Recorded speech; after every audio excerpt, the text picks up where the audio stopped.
The summer of 1871 settled over Abilene, Kansas, with a particular stillness that comes only from treeless prairie in July, when the sky offers no shade and the ground bakes to a pale, cracked color that holds the heat well into the evening hours. The town itself was not large. A main street of timber-frame storefronts, a livestock exchange that held more commercial importance than any building in the state that did not sit in Topeka, and the Kansas Pacific Railroad depot that made all of it economically possible. The cattle pens along the northern edge of town held perhaps 20,000 head on a productive week, and the sound of them low and continuous, like the sound of distant, slow machinery, carried across the flat ground at night, when the wind had dropped and there was nothing else to hear. This was the West that history believes it remembers. But the Abilene of that summer was also a town with functioning municipal court, a twice-weekly newspaper called the Abilene Chronicle, and, as of that spring, a town ordinance prohibiting the carrying of firearms within the city limits, an ordinance enforced by the recently appointed town marshal, a former Army scout, an occasional gambler from Illinois named James Butler Hickok, who would in time become considerably more famous than the gun ordinance he was employed to uphold. The distance between what that town actually was and what it would eventually come to represent in the American popular imagination is not a small one. The process by which that gap opened, by which a working prairie settlement became a stage set for mythology that would eventually generate billions of dollars across films, novels, theatrical performances, and tourism revenue, is one of the more quietly consequential cultural transformations of the 19th and 20th centuries combined, and it was driven less by accident than by commerce. For those whose evenings are well suited to slow, detailed history of this kind, the subscribe button sits just below this video, and the channel produces new material each week. What follows is not a correction in the polemical sense. It is simply an account of what the historical record shows, placed alongside the more familiar story that was built by identifiable people with identifiable financial interests to replace it. The United States Census of 1880 recorded the Trans-Mississippi West, that broad band of territory stretching from Kansas and Nebraska to the Pacific Coast, as one of the most demographically varied regions in the country, a fact that sat in quiet contradiction to mythology, then being assembled about it in publishing houses along Park Row in Lower Manhattan. California alone held approximately 75,000 Chinese residents, constituting nearly 9% of the state's total population of 864,000. New Mexico Territory, which would not achieve statehood until 1912, had a population that was majority Hispanic, descended from Spanish colonial settlers and indigenous communities whose presence in the region predated Anglo-American arrival by centuries. The state of Texas, which by 1880 had absorbed several decades of post-Civil War migration,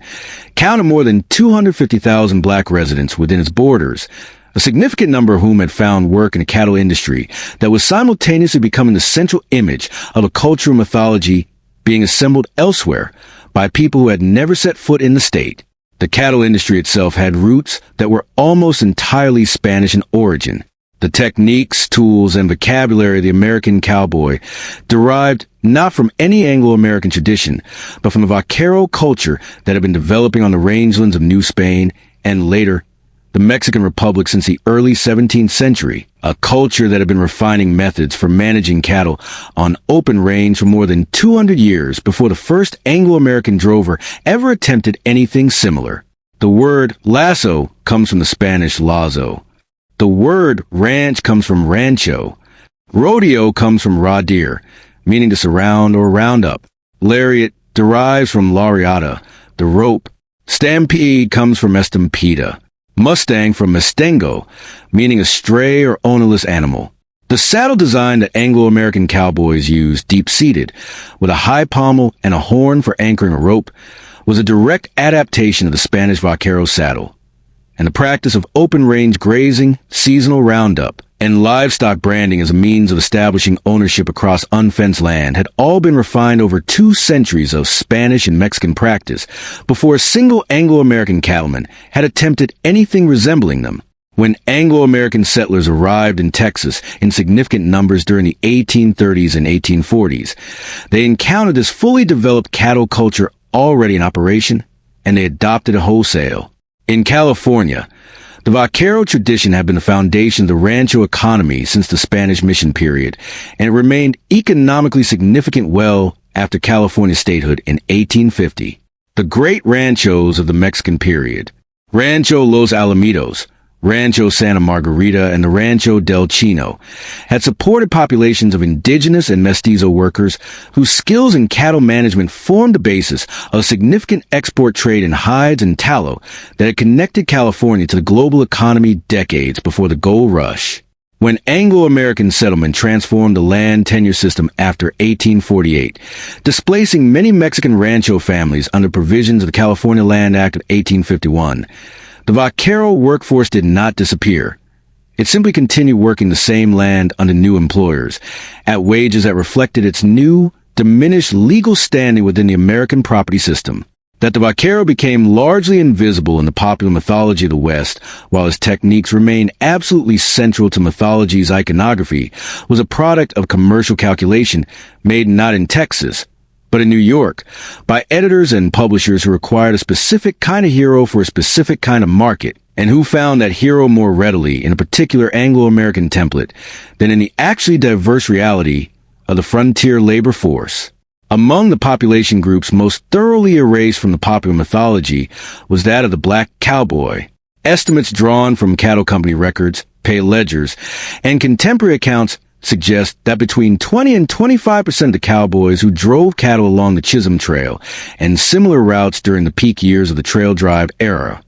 roughly 1867 to 1885, were black men, most of them formerly enslaved people who had obtained freedom at the end of the Civil War and found in the cattle industry one of the few sectors of the Southwestern economy that offered wages and a degree of physical mobility to black workers in the post-Reconstruction period. The work was not attractive by any comfortable standard. The wages were the same low wages paid to all trail hands. The hours were the same exhausting hours, and the physical dangers, river crossings, night stampedes, extreme weather, and the constant proximity of large, unpredictable animals,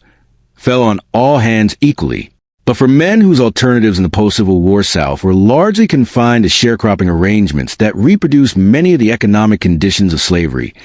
the cattle industry offered something different, and many thousands of men accepted what offered. Among them was a man from Davidson County, Tennessee, born in 1854 while still enslaved, named Nat Love, who after the war made his way to Dodge City, Kansas, and found work on cattle drives. Love spent the following 2 decades working the trails, and in 1907 he published a memoir titled The Life and Adventures of Nat Love,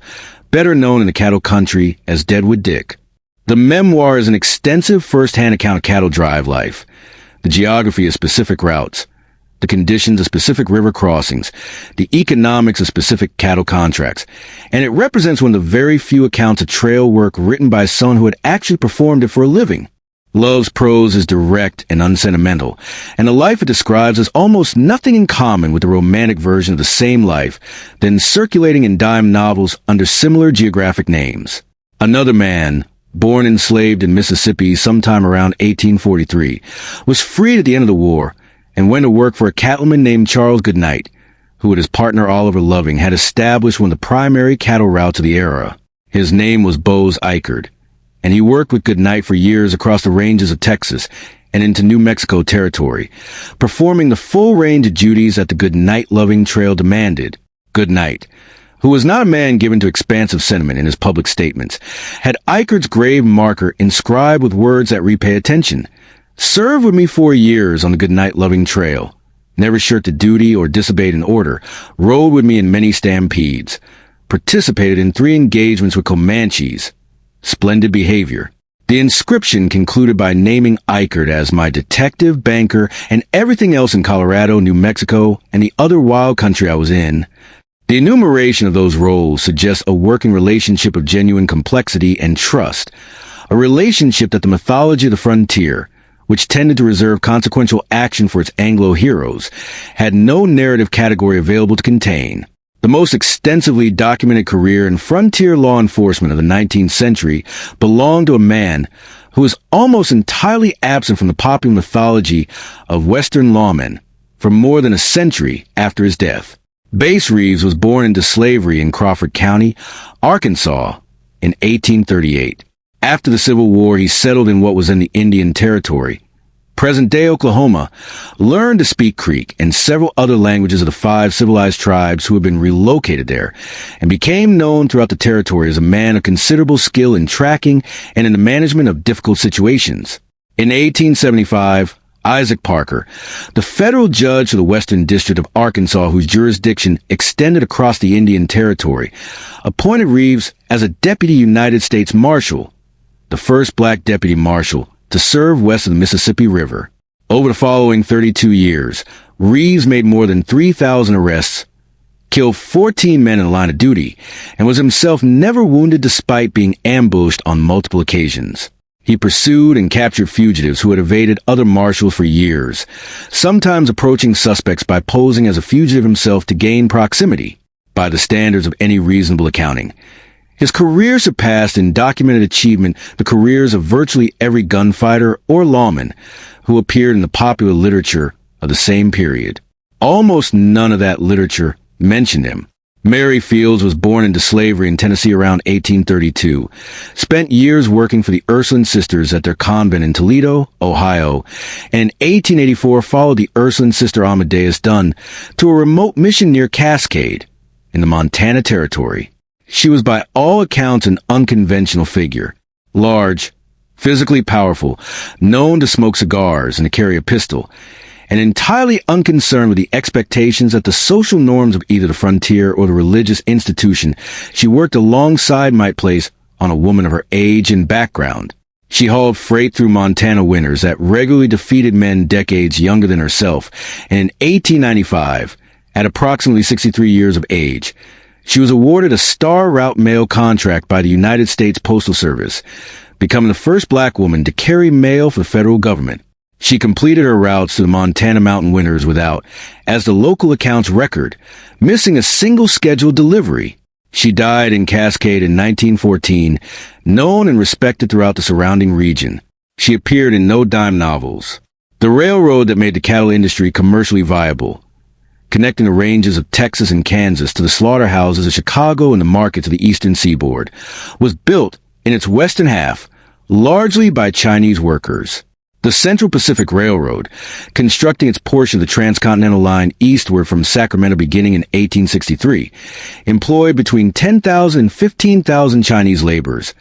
the majority of them immigrants from Guangdong province in southeastern China. These workers performed the most dangerous portions of construction, drilling and blasting through the granite of the Sierra Nevada, lowering themselves in wicker baskets over cliff faces to place explosive charges in rock that no other method could reach, and building the snow sheds across the summit passes that allowed construction to continue through winters that had halted the project entirely in prior years. Charles Crocker, the Central Pacific Superintendent of Construction,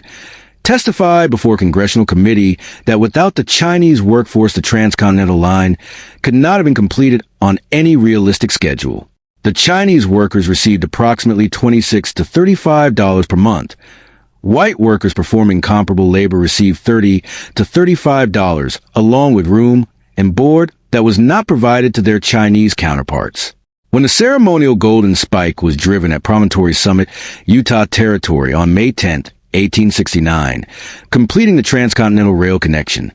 the photographs taken the occasion recorded the executives and white employees of both railroad companies at the center of the frame. The men who had built the western half of the line were not present in the photographs. Their subsequent experience within the American legal and economic system is instructive as a companion piece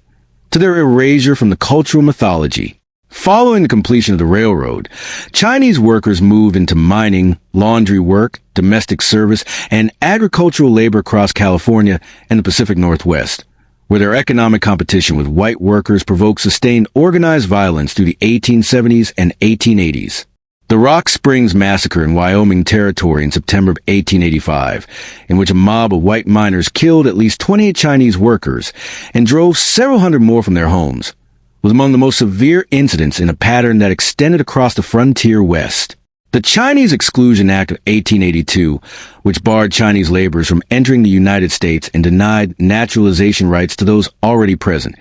was a federal government's legislative response to that same politics of economic competition. The mythology of the frontier West which assigned Chinese figures at most a peripheral role in the few instances where acknowledged them at all, had nothing to say about any of this. The commercial infrastructure of the frontier West also depended substantially on Jewish merchants who established retail and wholesale operations in cattle towns, mining camps, and railroad depots from the earliest years of Anglo-American settlement. Levi Strauss arrived in San Francisco in 1850, initially as a dry goods merchant supplying the mining camps of the gold rush, and in 1873 he and a Nevada tailor named Jacob Davis were jointly awarded the patent for copper-riveted denim work trousers, the garment that would become, in the 20th century's mythology, the defining visual symbol of the American West and of a rugged individualism that had nothing to do with the actual circumstances of its manufacture, its inventors, or the immigrant commercial networks that brought it into existence. Adolph Sutro, who built a drainage and ventilation tunnel under the Comstock Lode silver mines in Nevada between 1869 and 1878, and later served as mayor of San Francisco, represented another strand of the same commercial presence. Across the cattle towns and mining centers of the frontier West, Jewish merchants frequently occupied the roles of banker, merchant, and credit provider that made commercial settlement possible,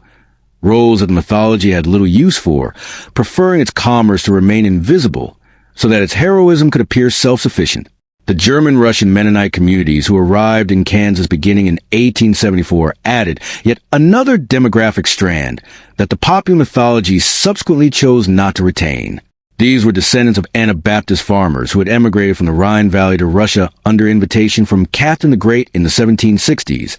and who after a century of farming the steppes of southern Ukraine had accepted land offers from the Atchison, Topeka, and Santa Fe Railway to settle in central Kansas. Approximately 14,000 arrived in the first wave. They brought with them a variety of winter wheat, turkey red, that had been developed and refined over generations of cultivation on the Russian steppes, and which proved exceptionally well suited to the climate and soil of the Kansas plains. Within a decade, turkey red wheat had begun its transformation of the Kansas agricultural economy into one of the primary grain-producing systems in the world. That transformation outlasted the cattle drive era by more than a century. It appeared in no dime novels. The commercial logic that made all of these erasures not only possible, but efficient was not particularly subtle. Beadle and Adams, the New York publishing house that founded the mass-market Western novel in 1860, was producing over 300 individual titles per year by the mid-1870s, employing writers who were paid by the word and expected to maintain a continuous output of prose under conditions that had more in common with factory piecework than with literary production. Edward S. Ellis, whose 1860 Beadle novel Seth Jones, or The Captives of the Frontier, reportedly sold over 400,000 copies and established many of the genre's fundamental conventions,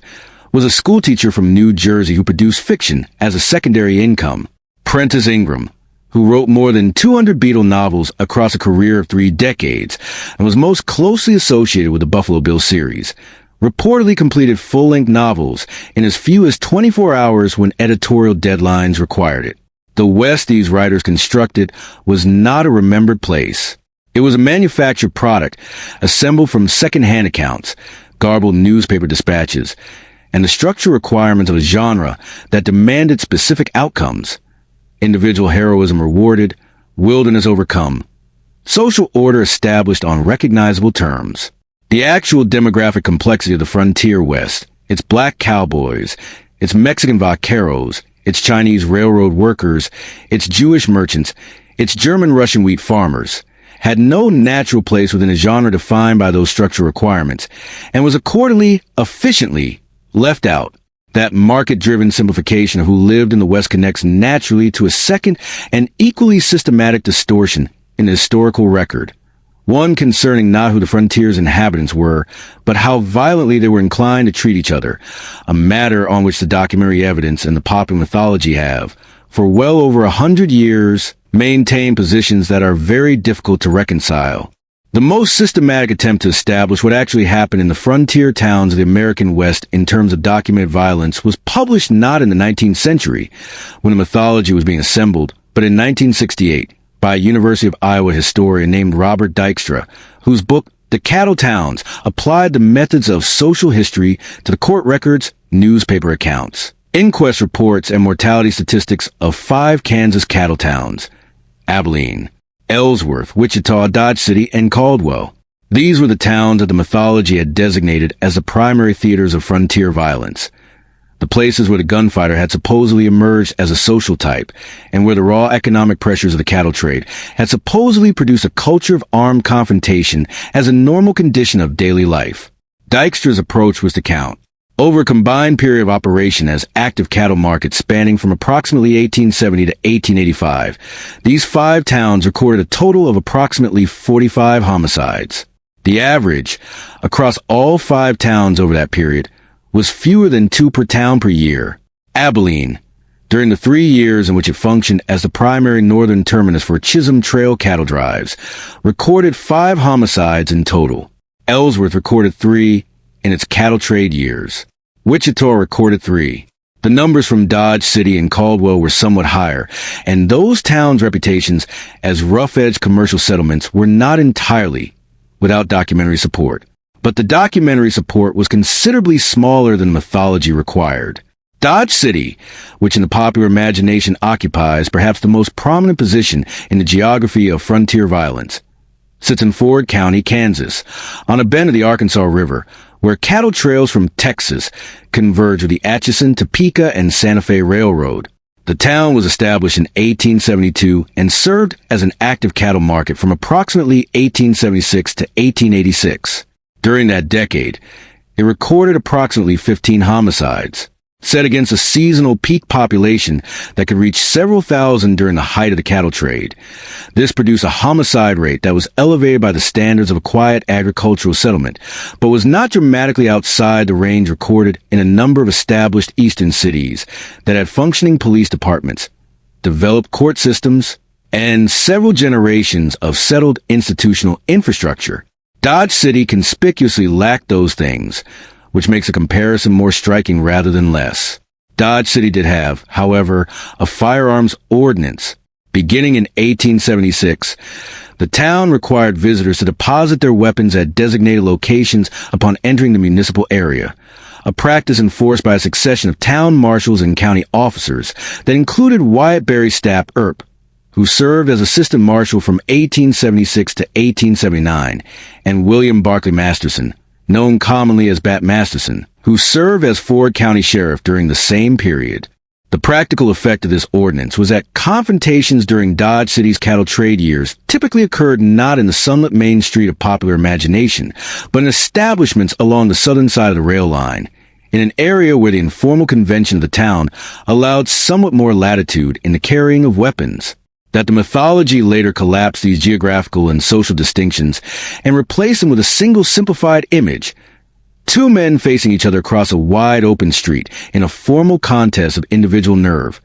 reflects the structural requirements of visual storytelling considerably more accurately than it reflects the documentary record of how confrontations actually occurred in southern Kansas. The most famous single incident in the history of frontier violence, the gunfight at the OK Corral, as it is invariably called in the popular literature,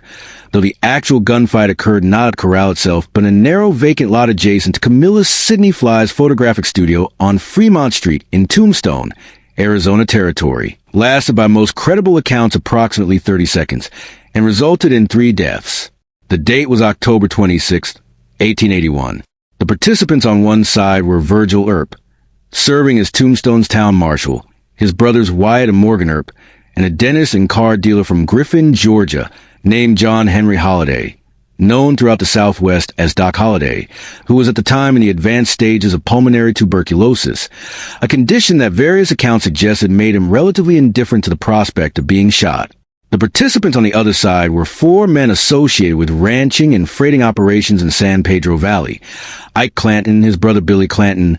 and the brothers Frank and Tom McClory, along with a young man named Billy Claiborne, who removed himself from the confrontation as the shooting began and survived the afternoon. Ike Clanton also fled. Billy Clanton, Frank McClory, and Tom McClory were shot and killed. Virgil Earp was wounded in the leg. Morgan Earp sustained wounds to both shoulders. Wyatt Earp was not wounded. The entire episode, from first shot to last, consumed approximately the time it takes to read 2 paragraphs of measured prose. The political context of the gunfight receives considerably less attention in the popular mythology than the event itself, partly because that context disrupts the narrative structure that the mythology depends upon. Tombstone in 1881 was a town of substantial commercial activity. Silver mining had drawn a significant population to Cochise County,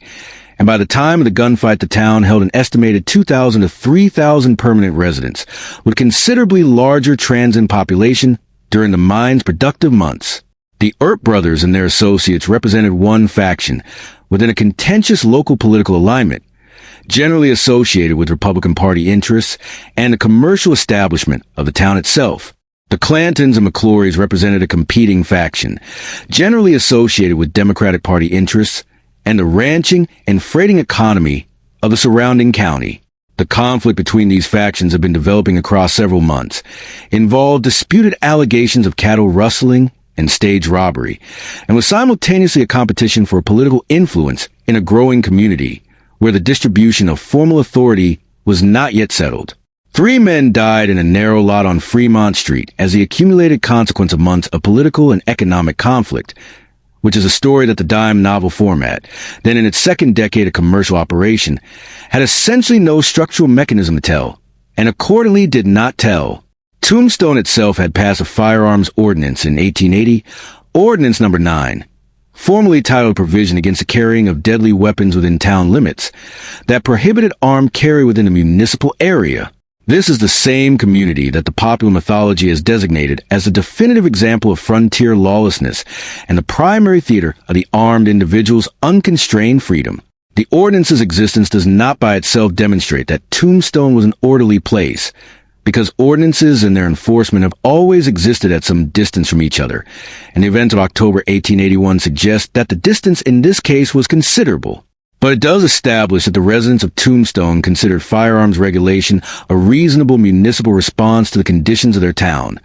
precisely the response that the mythology later identified as an external civilizing imposition on a culture that was defined by its relationship to the weapon. James Butler Hickok, who under the name Wild Bill Hickok occupied the most prominent position in the mythology of the Western gunfighter from the late 1860s onward, had a documented career that the mythology treated as a foundation for elaboration rather than as a constraint on invention. Hickok was a genuine figure of the frontier West. He had served as an Army scout during and after the Civil War, had worked as a lawman in several Kansas towns, and had participated in a number of violent confrontations that left men dead. The specific number of men he killed across his entire career has been estimated by historians,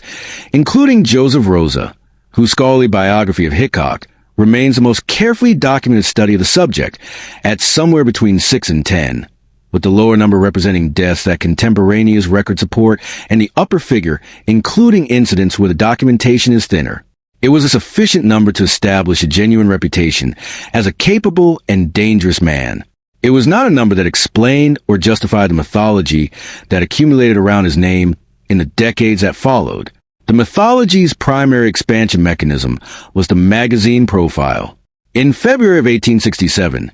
2 years before Ned Buntline had begun his dime novel work,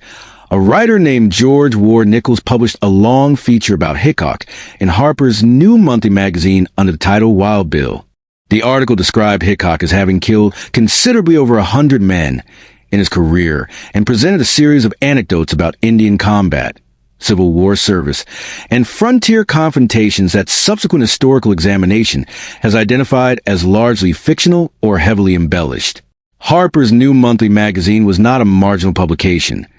It held a circulation of approximately 150,000 and was read by a substantial portion of the educated American public,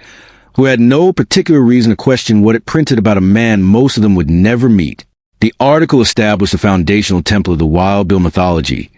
the extraordinary kill count, the stillness under pressure, the courteous competence that made violence appear almost incidental to man performing it. That template was available for dime novel writers to adopt and amplify when the market for Western fiction expanded in the following decade, and they adopted and amplified it with considerable efficiency. By the time Hickok was shot from behind while playing cards in Nuttall and Mann's saloon in Deadwood, Dakota Territory, on August 2nd, 1876, killed by a drifter named Jack McCall, without warning, in a manner that had nothing whatever to do with the mythology of the formal armed duel. His fictional counterpart had already developed an independence from its original that made the disparity between the two essentially beyond the reach of ordinary factual correction. The case of William Henry McCarty Jr., who used several names across his short life and is best known to history as Billy the Kid, illustrates the same dynamic applied to an even more thoroughly distorted set of numbers. The claim that Billy the Kid had killed 21 men, one for each year of his life, as the formulaic expression went, was a figure with no documentary foundation that any serious historian has subsequently been able to locate. Research by historians, including Frederick Nolan,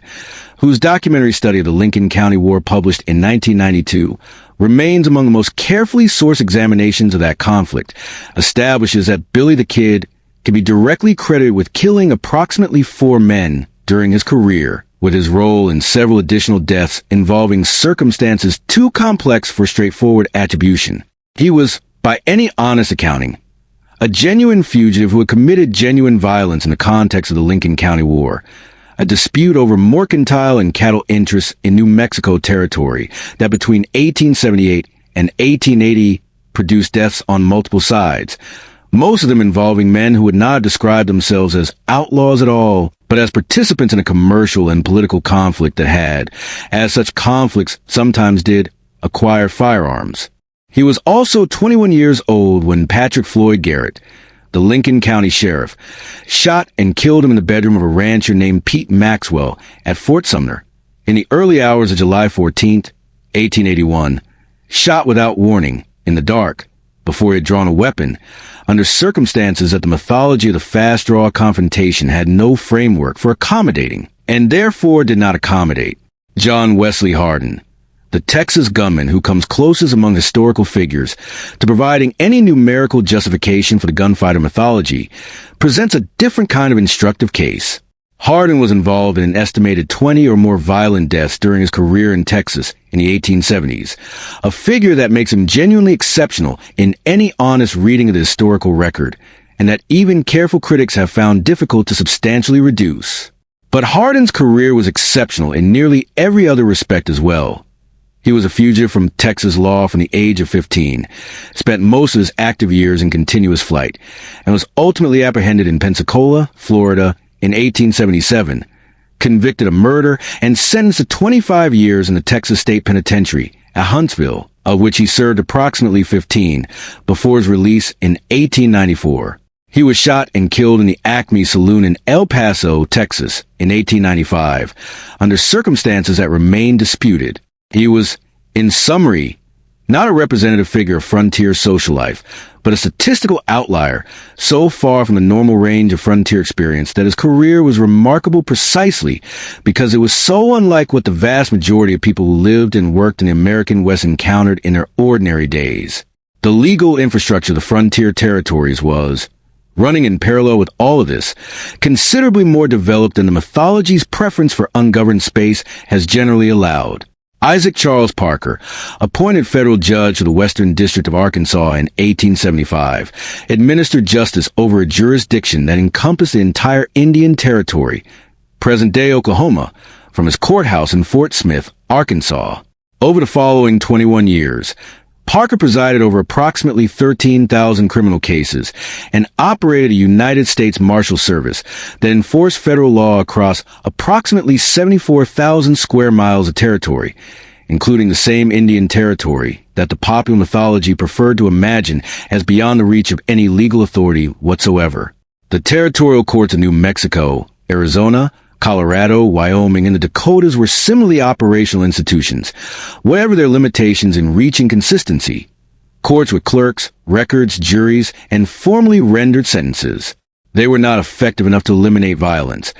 because no legal system in any era has been effective enough to eliminate violence. But they were sufficiently present to render the image of a lawless frontier, a place where armed individuals resolved all disputes through personal force, without legal framework or consequence, a fantasy constructed well after the fact by people who found that fantasy commercially productive. The commercial apparatus that sustained the violence mythology also maintained,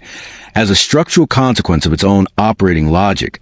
the specific small cast of characters that the mythology required. The mathematics of the dime novel market made the concentration of violent incident on a limited number of named individuals: Hickok, Billy the Kid, the Earps, Jesse James. Commercially preferable to a more diffuse account of frontier violence as a general social condition. Because named individuals could be serialized, their stories extended across multiple volumes, and their names used as reliable signals on covers and in advertising copy. The actual statistical picture of frontier violence: low average rates, specific geographic and temporal concentrations, strong correlation with particular economic conditions rather than with any general cultural disposition toward armed confrontation, was simply not a product format that the dime novel, the Wild West theatrical show, or the subsequent motion picture could deploy in any straightforward way. The mythology required individuals, and the market supplied them, and the individuals the market supplied had careers that, in the documentary record, looked considerably more ordinary than the market's product required. The gap between what the record showed and what the product needed was filled by invention, applied efficiently and at scale, beginning in New York and eventually reaching across every commercial medium of the following century. The same commercial pressure that distorted the recorded history of violence on the frontier also worked to distort the economic conditions under which the men who populated that mythology actually earned their livings. Conditions that were, if anything, further from mythology's central image of individual freedom and self-determination than the homicide statistics were from their inflated counterparts in the dime novel. The cattle industry that became the central image of the mythology of the American West was, in its operational reality, a branch of industrial agriculture organized around the movement of a perishable commodity across long distances between its point of production in Texas and its point of processing in the slaughterhouses of Chicago and Kansas City. That the industry generated mythology of romantic individual freedom was, among other things, a commercial irony of considerable magnitude, because the actual conditions under which the men who performed the industry's labor lived and worked were characterized not by freedom, but by a set of economic and physical constraints that bore a closer resemblance to the conditions of any other form of seasonal industrial labor in the late 19th century than anything in mythology subsequently constructed around them. The basic economic unit of the cattle drive era was a trail herd, a group of approximately 2,000 to 3,000 head of longhorn cattle assembled from ranges in southern Texas and driven northward to railroad terminuses in Kansas, where they were loaded onto freight cars and shipped east to the processing facilities that turned them into a consumer product. The distances involved were considerable. The Chisholm Trail, which was a primary route from the Texas ranges to the Kansas terminal markets of Abilene and later Wichita, ran approximately 900 miles from its origin near San Antonio to its terminus in Kansas, a figure that extended to roughly 1,500 miles when the origin point was the southern reaches of the Texas range near the Rio Grande. The Goodnight Loving Trail, established in 1866 by Charles Goodnight and his partner Oliver Loving, took a westward route from the Texas Panhandle through the Pecos River country of New Mexico Territory and into Colorado, where cattle could be sold to supply army posts and reservation agencies that the Kansas markets did not readily serve. Loving died of wounds sustained in a Comanche attack near the Pecos River in 1867, the first year of the trail's operation, an event that Goodnight, who had ridden to find medical assistance for his partner and arrived to find him dying in the town of Fort Sumner, recorded with plainness in his later accounts. The mythology of the cattle trail found in the Goodnight-Loving partnership something it could use. The drama of individual enterprise and personal loyalty enacted against a landscape of physical scale. That it was also a commercial enterprise organized around the movement of beef from one point of supply chain to another, conducted by hired workers who were paid by the month and replaced when they quit, received considerably less attention. The man most directly responsible for creating the commercial infrastructure through which the Texas cattle trade flowed north was not a Texan at all, but an Illinois livestock dealer named Joseph Haying McCoy, who in 1867 traveled to Abilene, then a small and largely undeveloped settlement on the Kansas Pacific Railroad, and negotiated an arrangement with the railroad and local landowners to construct a set of shipping yards capable of handling large numbers of cattle. McCoy built the yards that summer at a personal investment of approximately $5,000 and sent agents southward into Texas to spread word among cattlemen that a northern market with rail access was open for business. The response, measured in cattle arriving in Abilene that first season, was approximately 35,000 head. By 1871, the peak year of Abilene's cattle trade, the figure had risen to approximately 700,000 head moving through the region's market system in a single season. McCoy wrote about the cattle trade in considerable detail in his 1874 book, Historic Sketches of the Cattle Trade of the West and Southwest, in which he described the commercial mechanics of the business with the precision of a man who had organized it, recording commission rates, freight costs, market prices, and percentage returns on various grades of cattle shipped to the slaughterhouses of Chicago and Cincinnati. The book is not a romantic document. It reads as one would expect from a businessman attempting to give an accurate account of a business he had founded and profited from, which is exactly what it is. The men who actually moved the cattle from Texas to Kansas received wages that the mythology's insistence on freedom and self-determination has never comfortably accommodated. A standard trail hand in the 1870s and 1880s earned approximately $25 to $40 per month, with the lower figure applying to inexperienced hands and the upper figure representing the top of the ordinary wage range for competent, experienced workers. The trail boss, the supervisor of the entire drive, responsible for the route, the timing, the management of the herd and crew, and the commercial negotiations of the drive's destination, earned approximately $80 to $100 per month. The cook, whose role in maintaining the working capacity of the crew was understood by all participants to be critical, typically earned between $30 and $45 per month. These wages were paid at the end of the drive, which meant that a trail hand completing a drive of 3 to 4 months had earned between $75 and $160 in total for the season's work, out of which he was expected to meet whatever personal expenses had accumulated during the months on the trail, and to support himself through the winter months when trail work was not available. The physical conditions of the work were demanding in ways that the mythology has preserved selectively. The long trail drive through open country, with its rivers and its dust and its night watches under wide skies, has survived in the mythology partly because those elements lent themselves to visual representation and to a certain kind of literary treatment that emphasized scale, solitude, and the physical relationship between a man and a landscape. What the mythology has been less interested in preserving is the specific texture of the labor, the night watch rotation that divided the sleeping hours into 2-hour shifts so that the herd was never left unwatched,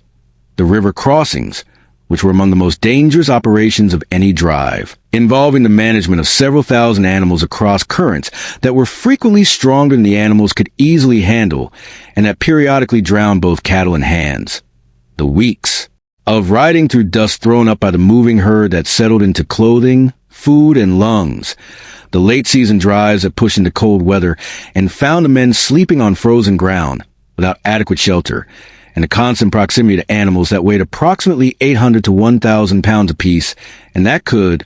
under the wrong stimulus, begin moving at speed in a coordinated mass panic that was extremely difficult to stop and that destroyed whatever lay in its path. Charles Siringo, who worked as a trail hand in Texas and Kansas during the 1870s and published a memoir titled A Texas Cowboy, or 15 years on the hurricane deck of a Spanish pony, in 1885,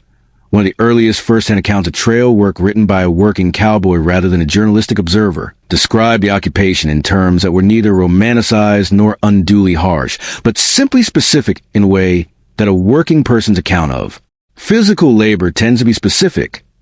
The particular operations, the particular terrain, the particular management strategies for particular types of cattle behavior, and the particular interpersonal dynamics of a crew of 10 to 15 men living in close proximity for months at a time. Siringo's account made clear that the cattle drive was a job, skilled and physically demanding and occasionally dangerous, but a job nonetheless organized around the movement of a commercial product toward a market and experienced by the men performing it primarily in those terms. By the early 1880s,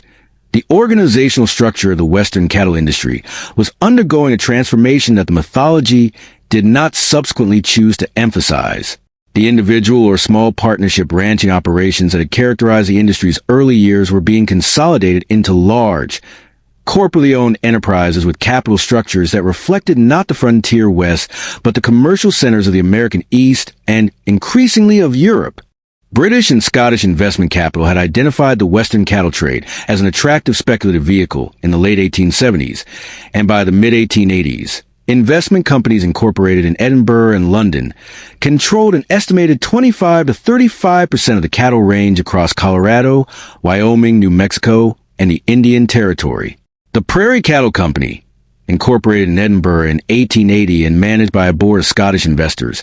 held over 1,200,000 acres of range across southeastern Colorado and northeastern New Mexico territory. The Matador Land and Cattle Company, also Scottish incorporated,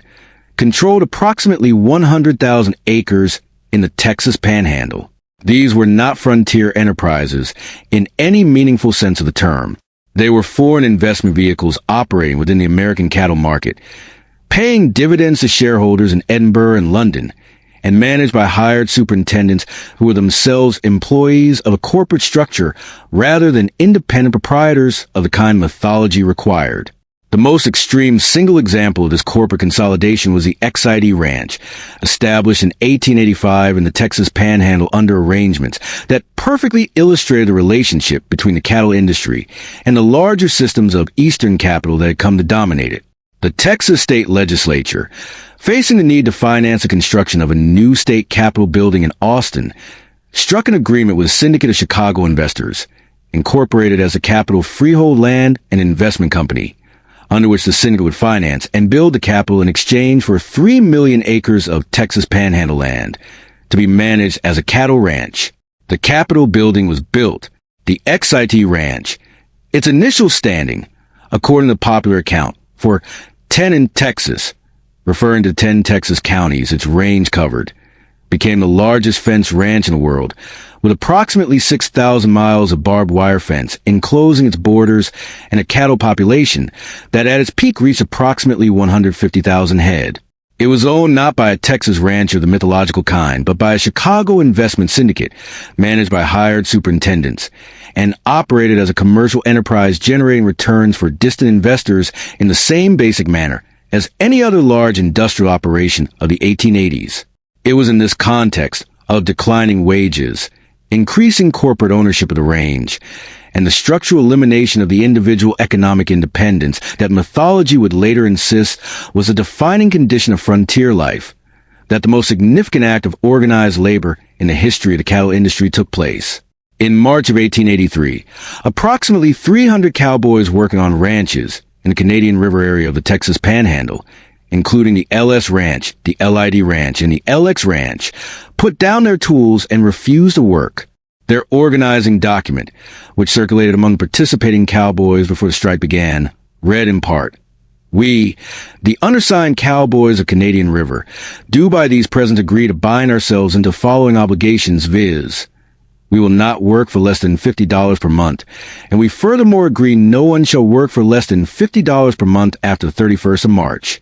The document was signed by approximately 24 named individuals and represented the first organized labor action in the cattle industry of the American West. The strike failed. The ranch owners, who had both the financial resources and the legal standing to wait out their workers and recruit replacements from among the large pool of unemployed men available across Texas, simply did so. The strike leaders were identified and their names placed on a blacklist that circulated among the major panhandle ranch operations, effectively ending their careers in the Texas cattle industry. Within weeks, operations on the struck ranches had resumed at the existing wage scale. No improvement in wages or conditions resulted from the action, and no subsequent organizing effort among the ranch workers of the Texas Panhandle achieved sufficient scale to present a comparable challenge to the wage structure. The cowboys who had signed the organizing document returned, where they could find work at all, to the same conditions that had prompted the strike,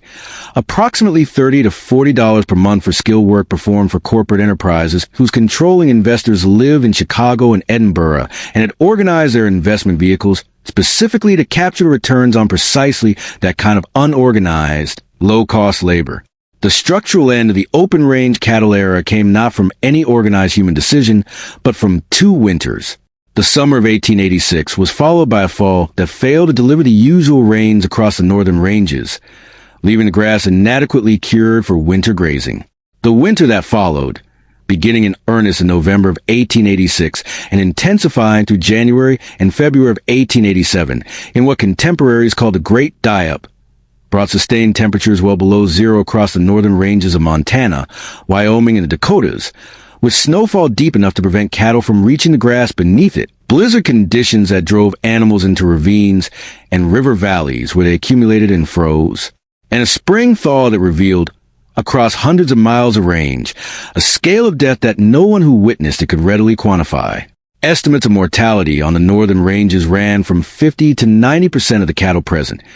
with the higher figures applying to ranges where overstocking in the preceding seasons had already compromised the available forage. Theodore Roosevelt, who had invested in a cattle ranch in the Badlands of Dakota Territory in 1883 and spent portions of the following years on the range,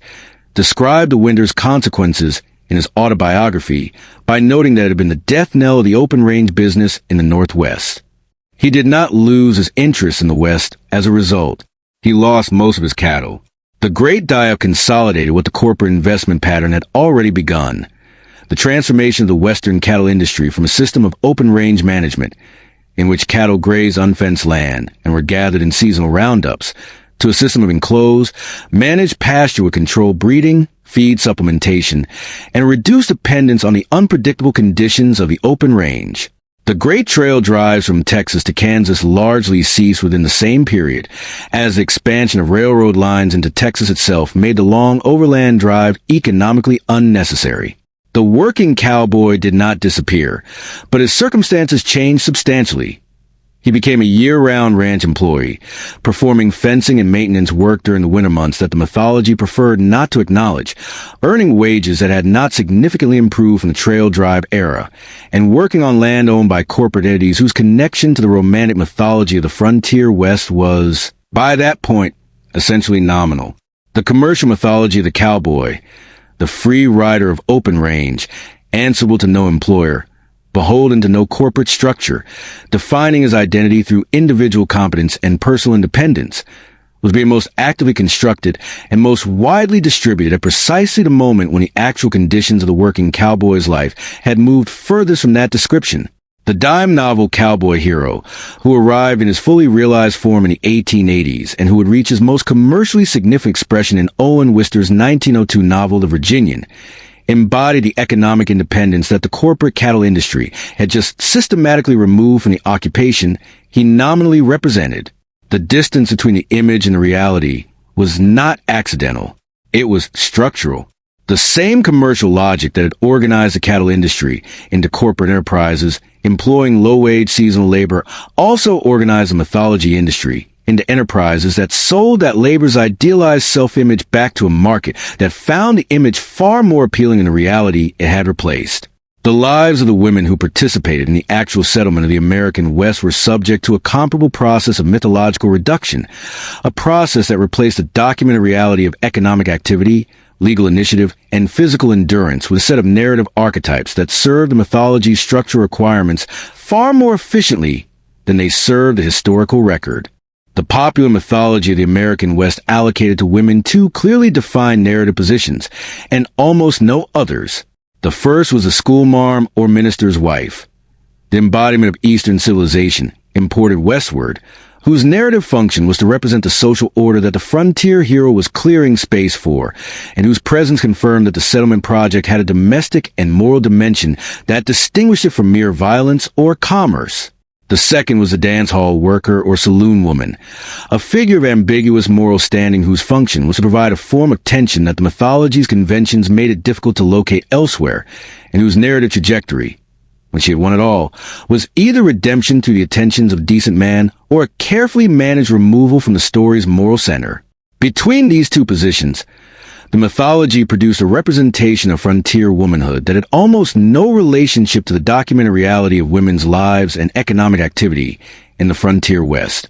and that required the systematic suppression of a historical record considerably more varied, more economically active, and more legally consequential than either narrative position was designed to contain. The legal framework of the frontier territories offered women, in certain specific circumstances, mechanisms for property ownership and political participation that were unusual in the context of 19th century American law more broadly. The Homestead Act of 1862, which granted 160 acres of public land to any citizen or intended citizen who could demonstrate 5 years of continuous residence and improvement, used language that explicitly included single women and widows as eligible claimants in their own right, one of the few legal mechanisms in 19th century American law through which a woman could acquire real property entirely independently of any male relative, husband, or guardian. The provision was not philanthropic in its design. Its primary purpose was to accelerate the settlement of public land that the federal government wished to see occupied and put into agricultural production, and the inclusion of women as eligible claimants reflected the practical calculation that the frontier territories would be settled more rapidly if the pool of eligible claimants was drawn as broadly as possible. The practical consequence, however, was the creation of a legal mechanism through which women who chose to exercise it could establish property ownership on terms that most eastern states did not provide under any circumstances. By 1880, women constituted approximately 12% of all homestead claimants in Dakota Territory, and comparable figures obtained across Nebraska, Kansas, and Colorado. Figures representing tens of thousands of individual women who had identified the Homestead Act as a practical instrument for their own economic purposes and had acted upon that identification with the full awareness of what they were doing and what it would require of them. Wyoming Territory moved further than any other American jurisdiction when, in December of 1869, its territorial legislature passed and the governor, John Allen Campbell, signed a bill extending voting rights to women in all territorial elections, the first such provision in the history of American law. The following February, Esther Hobart Morris was appointed Justice of the Peace in the Wyoming Territory mining settlement of South Pass City,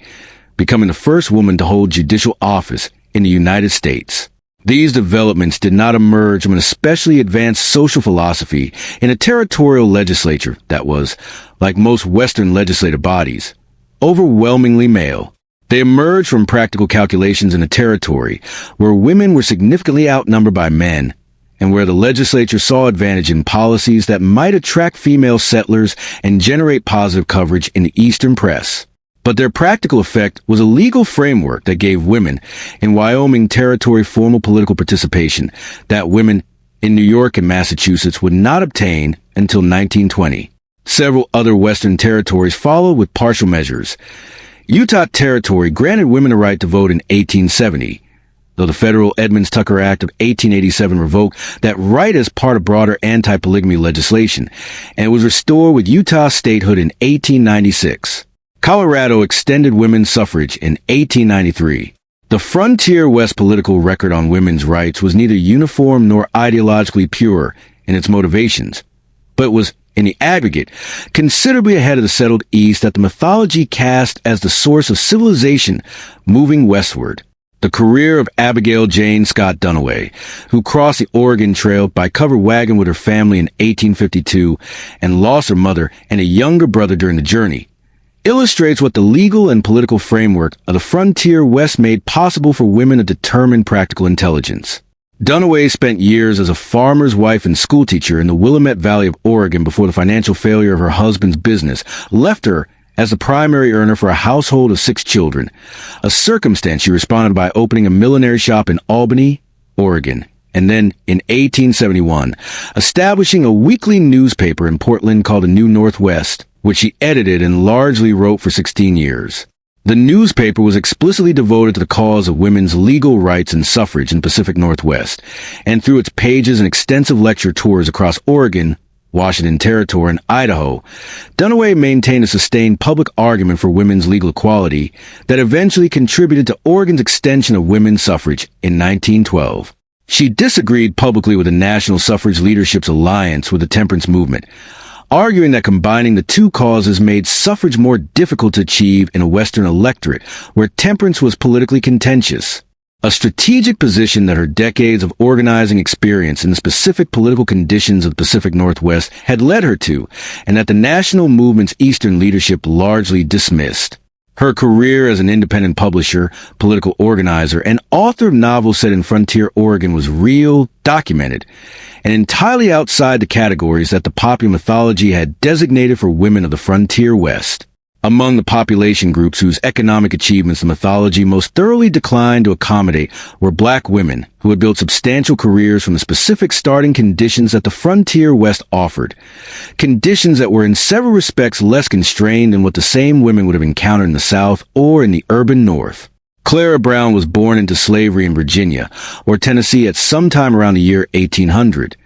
The records are imprecise on this point, as they were imprecise about a great many things concerning enslaved people, and spent more than 5 decades in bondage, during which she was separated by sale from her husband and children. After her emancipation in the late 1850s, she made her way westward, and in 1859 she arrived in the Rocky Mountain mining settlement of Central City, Colorado,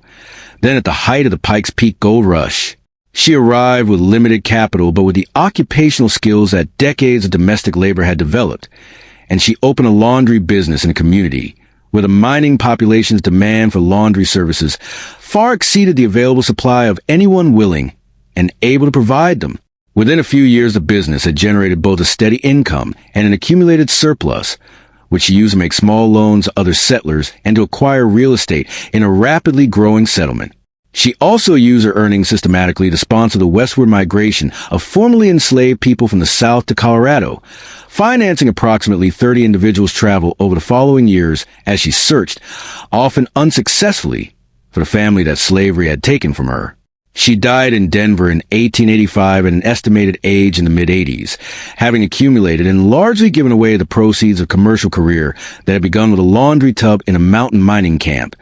Known throughout the Colorado settlement, she had served as a businesswoman, lender, and community organizer consistent reliability. Biddy Mason's trajectory covered comparable distance by a different route. Born in Hancock County, Georgia, on August 15, 1818, she spent most of the first 3 decades of her life enslaved in Mississippi and later traveled as an enslaved person across the country to Utah Territory and then California, where her enslaver had relocated as part of the Mormon settlement of the West. California had entered the Union in 1850 as a free state,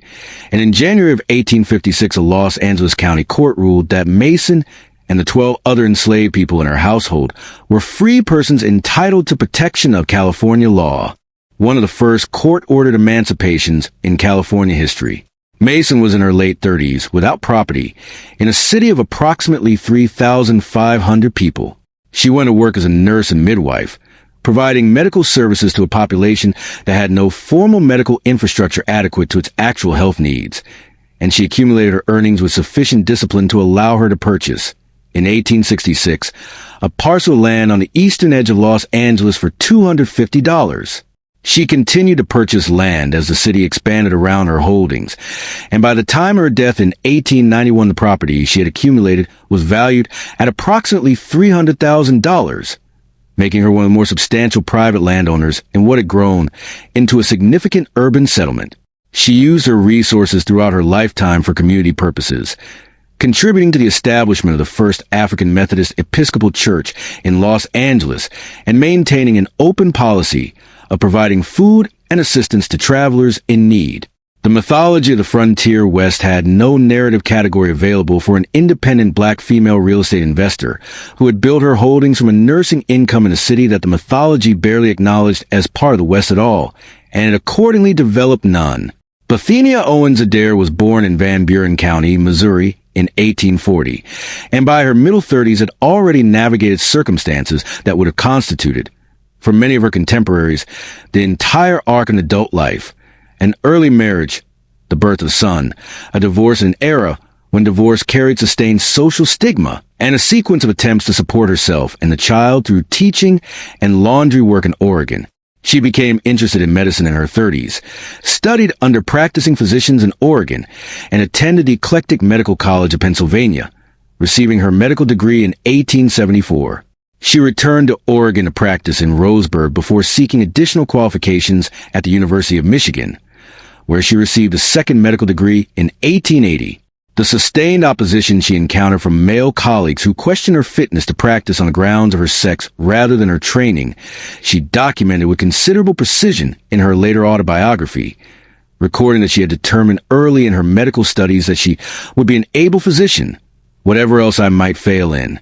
She built a practice in Portland across several decades, advocated for medical education reform in Oregon, and became a public figure in state health matters, a career professional accomplishment in a field where the professional infrastructure itself was organized to exclude her, achieved in a territory that the popular mythology had designated as the domain of the individual male hero navigating an environment defined by its distance from exactly the kind of institutional complexity that had produced both the obstacles she faced and the mechanisms she used to circumvent them. Martha Jane Cannery, known throughout the frontier West as Calamity Jane, presents a different kind of historical case,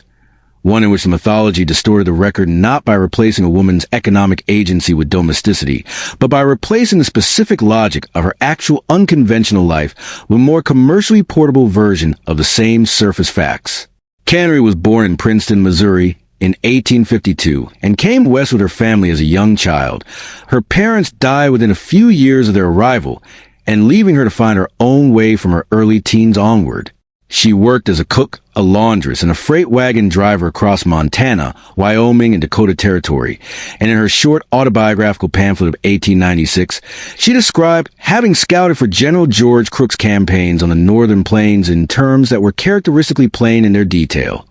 Specific places, specific operations, specific practical tasks. She wore men's clothing, performed labor typically organized as male work, drank heavily, and moved across the frontier with a geographic freedom that the social conventions governing women's lives in settled communities would not have readily permitted. The mythology that eventually accumulated around her name, associating her romantically with Wild Bill Hickok in terms that the historical record does not clearly support,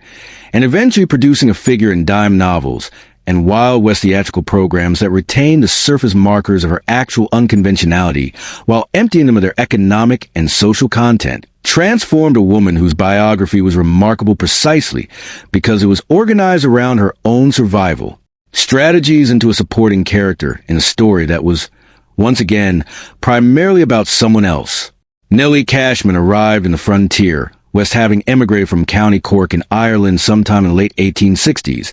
and she established a series of restaurants and boarding houses in the mining settlements of Arizona Territory. In Tucson, in Tombstone during its silver boom years of the early 1880s, and in the Bisbee Mining District, providing food and accommodation to populations that had considerable money and very few alternatives for spending on anything as basic as a reliable meal. She was known throughout the region for a combination of commercial competence and personal generosity, financing the rescue of a group of miners stranded by a winter storm in the Canadian mining camps, contributing to the construction of churches and hospitals in communities that had neither, and extending credit to miners in lean times in ways that built a loyalty among her regular customers that was commercially as well as personally significant. She never married, operated her businesses as an independent proprietor for decades, and eventually extended her commercial activities to the gold rush settlements of Alaska in the 1890s, where she remained active well into the 20th century. Her story was known and documented in the communities where she worked. In the commercial mythology of the frontier West, she did not exist. The commercial logic that produced these collective erasures was not complicated in its operation, even if its cumulative effects were substantial. The dime novel market, and subsequently the Hollywood Western, required female characters whose narrative function was defined primarily by their relationship to the male protagonist. Characters whose presence confirmed either the hero's protective purpose or the moral stakes of his choices. A woman who filed a homestead claim in her own name, operated a laundry business in a Colorado mining camp, practiced medicine in Portland, or drove a freight wagon through Montana winters was not a character whose story could be organized around the male protagonist's decisions, because her own decisions were the organizing principle of her story. She was commercially inconvenient, and the mythology resolved that inconvenience with an efficiency that reflected long experience in identifying what its specific markets would and would not pay for. The two female archetypes that resulted, the civilizing domestic presence and the figure of transgressive availability, were not observations of the frontier West, but products designed for a specific consumer, and the distance between those products and the women they displaced tells us, as the same distance has told us across every section of this history, considerably more about the commercial apparatus that constructed the mythology than it tells us about the place the mythology claimed to represent the human beings whose experience the commercial mythology of the American West distorted most comprehensively were, however, neither the women who built independent lives across its territories nor the black and immigrant workers whose labor sustained its economy, but the Native American peoples on whose lands the entire enterprise of Western settlement was constructed and whose actual histories, actual political structures, and actual cultural complexity the mythology dissolved most thoroughly into a single image that served its commercial purposes and bore almost no relationship to what the historical record shows. The Plains Indian cultures that Anglo-American settlement encountered during the second half of the 19th century were not the static, unchanging peoples that the mythology of the frontier West required them to be. They were cultures in active historical process, shaped by 2 centuries of transformative change, and possessed a political, economic, and social institutions of considerable complexity that the mythology's single, interchangeable image of the mounted warrior had no capacity to represent, and accordingly made no attempt to. Understanding how thoroughly that image departed from the documented reality requires beginning not in the 1860s or 1870s, when the conflict between Native American peoples and Anglo-American expansion reached its most intensive phase, but roughly 2 centuries earlier, when the foundational transformation of Plains Indian life was set in motion by an event that the popular mythology almost never mentions: the Pueblo Revolt of 1680, in which the Pueblo peoples of present-day New Mexico expelled the Spanish colonial government from the Rio Grande Valley for a period of 12 years, released large numbers of horses from Spanish ranches and military posts into the possession of Plains peoples who had previously had no access to them. The horse moved northward across the Great Plains over the following decades through trade networks that predated European contact by centuries, and by approximately 1740 to 1750, it had been fully integrated into the economies and social structures of the Lakota, the Cheyenne, the Comanche, the Kiowa, the Crow, and the other peoples of the central and northern plains. The integration was not merely technological. It was civilizational in its scope, transforming seasonal patterns of movement, the strategies by which buffalo were hunted, the logistics of warfare, the structures of political authority, the aesthetics of material culture, and the social hierarchies within and between communities. The horse cultures of the Great Plains that the popular mythology would eventually photograph, paint, and dramatize were not ancient traditions surviving unchanged from a remote past, but the product of a specific and relatively recent historical transformation. Cultures that were at the moment of their most intensive contact with Anglo-American expansion approximately as old as the United States itself. That dynamism extended well beyond the adoption of the horse. The Comanche, who by the early 19th century had built what the historian Pekka Hamalainen has described in his extensive study of the subject as a genuine imperial structure across the southern plains, maintained subordinate trade relationships extending deep into Mexico, exercised military power sufficient to contest Spanish colonial authority in Texas for generations, and commanded a population estimated at 30,000 to 45,000 people at the height of their reach in the early 19th century. The Mandan and Hidatsa peoples of the upper Missouri River maintained fixed earth lodge villages of several hundred to several thousand inhabitants, cultivated corn, beans, and squash across fields managed through generations of accumulated agricultural knowledge, and operated as the central commercial hub of a trade network extending from the Great Lakes to the Rocky Mountains, a network through which European manufactured goods, plains-produced buffalo products, and agricultural surplus moved in patterns of mutual dependency that constituted a functioning regional economy decades before the Lewis and Clark expedition arrived to describe it for an Eastern readership. A smallpox epidemic in 1837 reduced the Mandan population from an estimated 1,600 people to fewer than 150 survivors in a single season, effectively ending the Mandan as a distinct political community. That catastrophe received no treatment in the dime novel tradition because it did not fit the structure of conflict that tradition required, and because its primary cause was a disease that no hero could have fought or any villain could have intentionally deployed in the manner of mythology preferred its conflicts organized. The political sophistication with which many Native American leaders approached the expanding American presence is illustrated with particular clarity by the career of Machpelah, known in the historical record as Red Cloud. who was born approximately 1822 in the White River area of present-day Nebraska, and who by the mid-1860s had emerged as the most consequential military and political leader among the Oglala Lakota. When the United States Army began construction of a series of forts along the Bozeman Trail in 1866, a road running to the Powder River country of present-day Wyoming, territory that the Lakota and their Cheyenne and Arapaho allies regarded as guaranteed to them by the Fort Laramie Treaty of 1851. Red Cloud organized a sustained military response that combined conventional ambush tactics with coordinated action across multiple allied groups and a strategic patience that the Army's field commanders found extremely difficult to counter. The campaign included the Fetterman Fight of December 21st, 1866,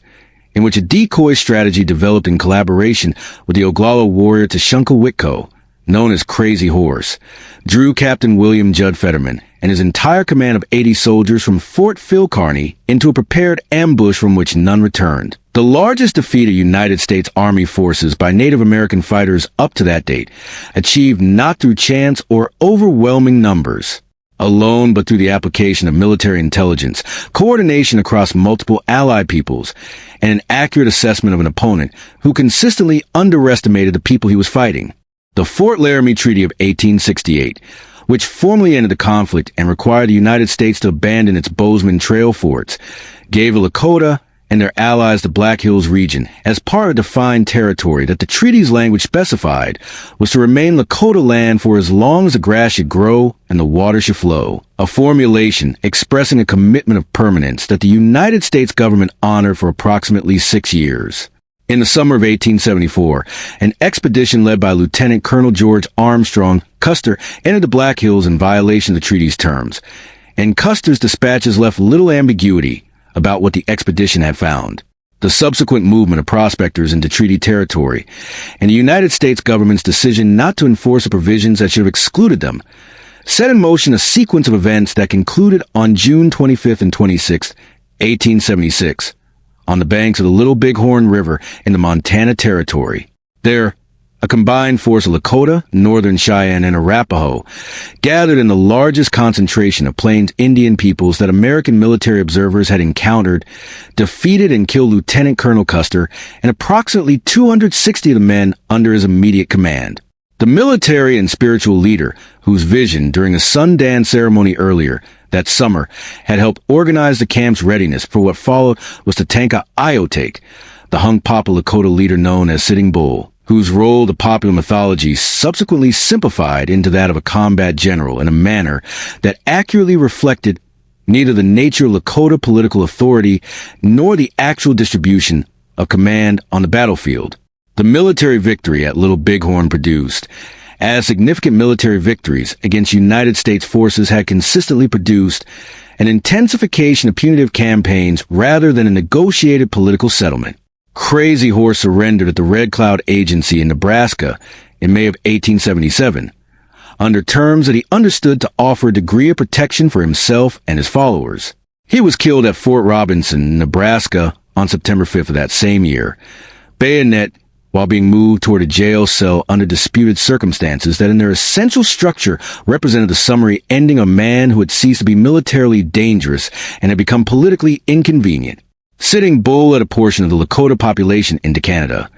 where he remained until the exhaustion of his people's resources brought him back to surrender at Fort Buford in the Dakota Territory in July of 1881. He was eventually settled at the Standing Rock Agency, where he remained a figure of political significance to the Lakota people and a source of persistent concern to the agency's administrators, who correctly understood that his continued authority among his people was incompatible with the administrative goal of eliminating that kind of authority as a structural feature of Lakota's social organization. The material foundation of Plains Indian life and the most strategically significant target of United States military and commercial policy in the 1870s was the bison, the southern herd, which before systematic commercial hunting had numbered an estimated 15 million to 20 million animals across the southern plains,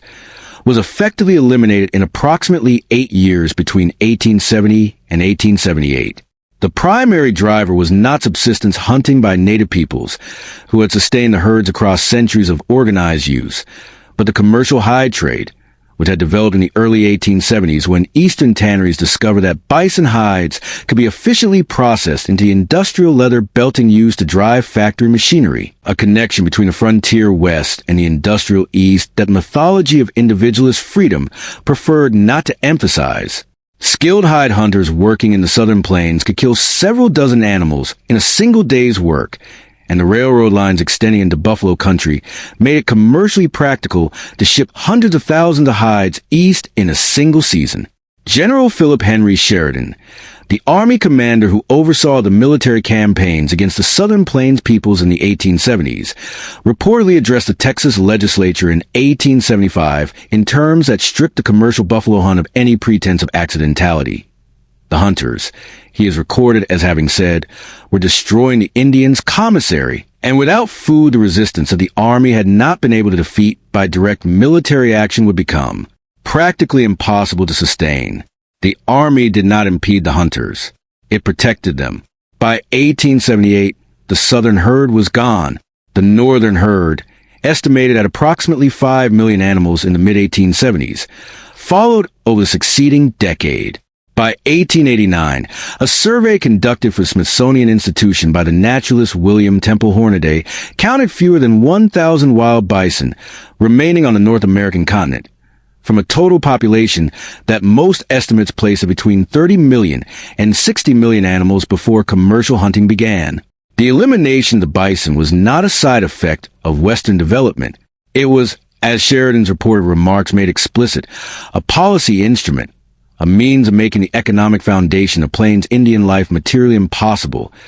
thereby making continued resistance to the reservation system practically untenable for communities whose entire subsistent economy had been organized around animals that no longer existed. The reservation system that replaced the open-range life of the Plains peoples was administered under legal frameworks that changed with sufficient frequency to make long-term planning by reservation communities essentially impossible. The Dawes-Severalty Act of 1887, also known as the General Allotment Act, broke up collectively held reservation lands into individual parcels of 160 acres and designated the remaining acreage surplus land available for purchase by white settlers. The practical effect was a transfer of approximately 90 million acres of land from collective Native American ownership to white ownership over the following 47 years, reducing the total Native American land base from approximately 138 million acres in 1887 to approximately 48 million acres by 1934, a reduction of roughly 65% across fewer than 50 years. The Dawes Act was promoted by its architects as a civilizing measure designed to bring Native American people into the mainstream of American agricultural life by giving them individual property rights, a promotion that reflected with some fidelity the ideological convictions of its supporters, while simultaneously generating land transfer outcomes that aligned, with notable consistency, with the economic interests of railroads, land speculators, and farming communities who had desired access to reservation land for years. The legal standing of Native American people within the American constitutional system during this period was illustrated with particular precision by the case of Standing Bear, the Ponca chief who in 1879 challenged the legality of his people's forced relocation from their Nebraska homeland to the Indian Territory. The Ponca had been removed from their Nebraska lands in 1877 as a result of an administrative confusion that had allocated Ponca land to Lakota in the Fort Laramie Treaty of 1868 without consulting the Ponca, and that was corrected not by restoring the land but by removing the people 500 miles south to conditions that proved fatal to a substantial portion of the community. Standing Bear's son died in the Indian Territory, and Standing Bear led a group of Ponca northward to bury him in Nebraska, according to Ponca tradition. General George Crook had the group arrested under orders from Washington. The subsequent habeas corpus case, heard by Judge Elmer Scipio Dundee in the United States District Court for the District of Nebraska, produced a ruling of considerable legal significance, that an Indian, in Dundee's own words in the opinion, is a person within the meaning of the laws of the United States, and as a person was entitled to protections of the writ of habeas corpus. The ruling was a landmark in the specific legal principle it established. In its practical application to the broader conditions of Native American life in the 1880s, it was almost immediately outpaced by the scale, of what was happening around it. Sarah Winnemucca, born Thakmenni, a name variously translated as Shellflower, near Humboldt Lake in present-day Nevada around 1844, grew up as the daughter of a northern Paiute leader during a period of accelerating Anglo-American settlement in the Great Basin. She learned English and Spanish as a young woman, worked as an interpreter and intermediary between Paiute communities and military and civilian officials across several decades, and in 1883 published Life Among the Paiutes, Their Wrongs and Claims, a detailed account of northern Paiute history, culture, and conditions of reservation life in Oregon, edited with the assistance of Mary Tyler Peabody Mann, the widow of the educator Horace Mann, and constituting the first book published in English by a Native American woman. The book was specific enough in its documentation of treaty violations, forced relocations, and named Bureau of Indian Affairs officials to function simultaneously as memoir, political argument, and investigative record. Winnemucca lectured extensively in Boston and Washington, testified before Congress, and met directly with Secretary of the Interior Carl Schurz to present the Northern Paiute case to the official who had administrative authority over the reservation system. None of her efforts produced the restoration of Paiute lands or the removal of the officials she had identified as corrupt,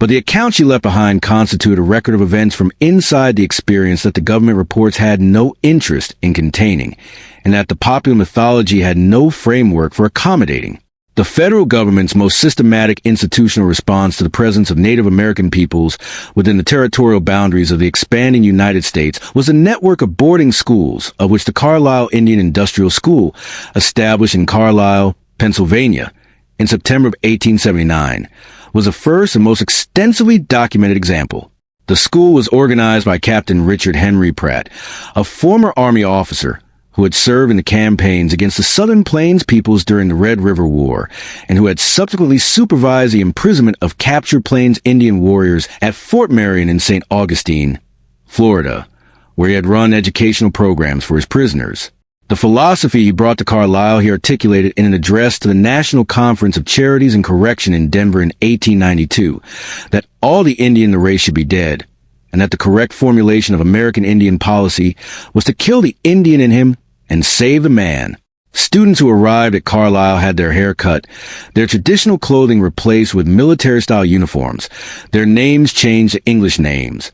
and their native languages prohibited under threat of physical punishment. By 1902, approximately 4,000 students had passed through Carlisle's program. Similar institutions operated across the country under the same general philosophy, and by the early 20th century, the total number of Native American children enrolled in federal boarding schools reached tens of thousands, separated, for the duration of their enrollment, from the families, languages, ceremonies, and social structures that constituted the cultures the schools have been designed to eliminate.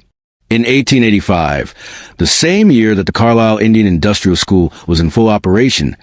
William Frederick Cody's Wild West show enrolled Sitting Bull as a featured performer for its touring season. The engagement lasted 4 months, during which Sitting Bull traveled with the show across cities in the eastern United States and Canada, performing under promotional materials that designated him as the Slayer of General Custer, a characterization of his actual role of the Little Bighorn that was inaccurate in its specifics, but that served the show's commercial requirements precisely because it was simple and dramatic in a way that the truth was not. Sitting Bull reportedly earned approximately $50 per week for the engagement, along with the right to sell his own photographs and autographs to audience members who came forward for the purpose. He left at the end of the season, reportedly observing through interpreters that he could not understand how a nation that had so much could permit so many of its own poor people to go without. The show continued without him, performing a version of Plains Indian life for paying audiences in arena settings, while the actual Plains Indian peoples whose cultures it was simulating were confined to reservations where their children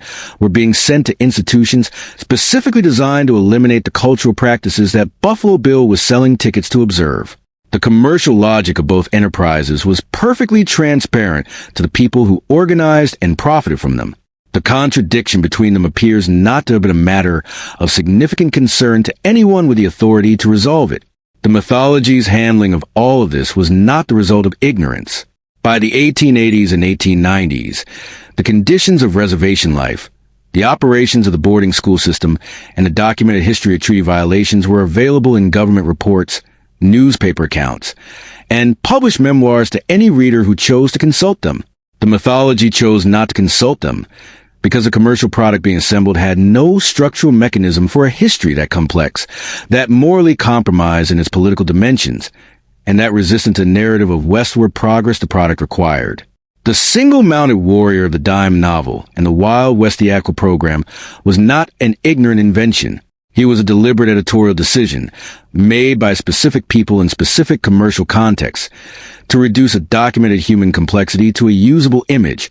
and to sell that image at scale to a market that had demonstrated its willingness to pay for it. That commercial architecture, its founders, its financial structures, its specific products, and its extraordinary durability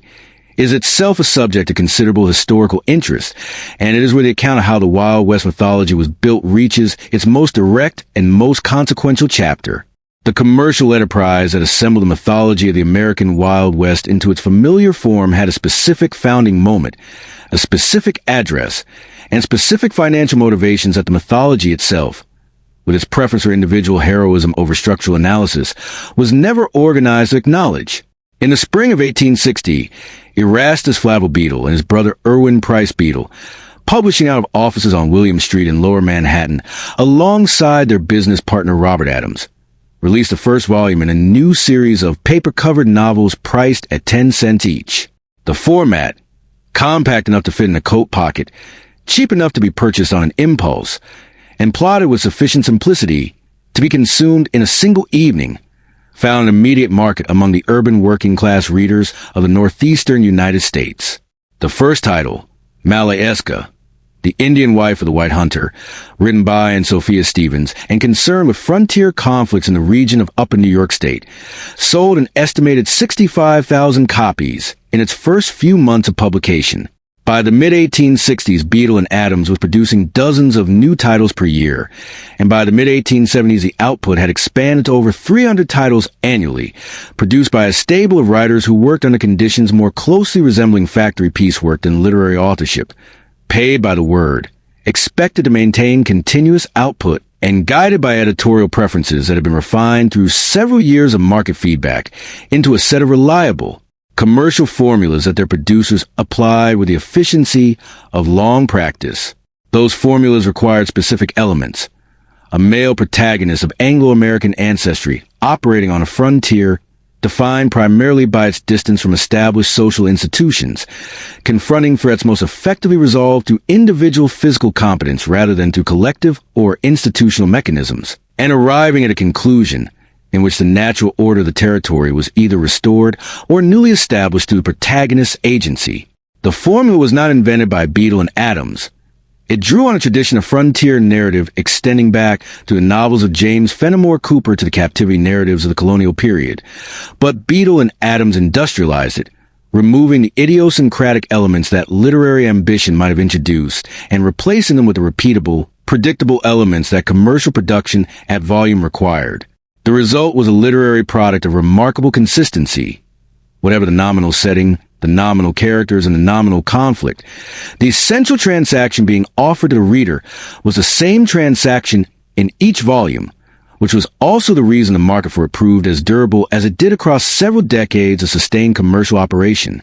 The writer most directly responsible for attaching that formula to the specific name and image that would become its most commercially durable vehicle was Edward Zane Carroll Judson, a former sailor, duelist, failed theatrical producer, and convicted writer who published under the pen name Ned Buntlin. In December of 1869, Judson traveled to the Nebraska plains on assignment to find material for a frontier story and encountered there a 23-year-old Army scout and buffalo hunter named William Frederick Cody, who was working for the 5th United States Cavalry in operations against Cheyenne and Sioux raiding parties along the Republican River. The meeting was not the romantic encounter that subsequent accounts have often made it. Judson had come west specifically to find a marketable personality for a story he had already contracted to write, and Cody, who had an instinctive understanding of public presentation and a physical appearance that the mythological requirements of the frontier hero could readily accommodate, suited his purposes. Within weeks, Judson had produced a serialized novel titled Buffalo Bill, the King of the Bordermen, published in the New York Weekly beginning in December of 1869, in which a character bearing the name, and loose biographical outline of the actual Cody performed feats of frontier heroism that the actual Cody's documented activities bore only glancing resemblance to. The story was widely read, and the name Buffalo Bill, which Cody had used colloquially before Judson's appropriation of it, was now attached to a public persona considerably larger and more dramatically convenient than the working scout had originally designated. Cody's response to this development was not to distance himself from the fictional version of his life, but to embrace it with an entrepreneurial intelligence that proved, across the following 4 decades,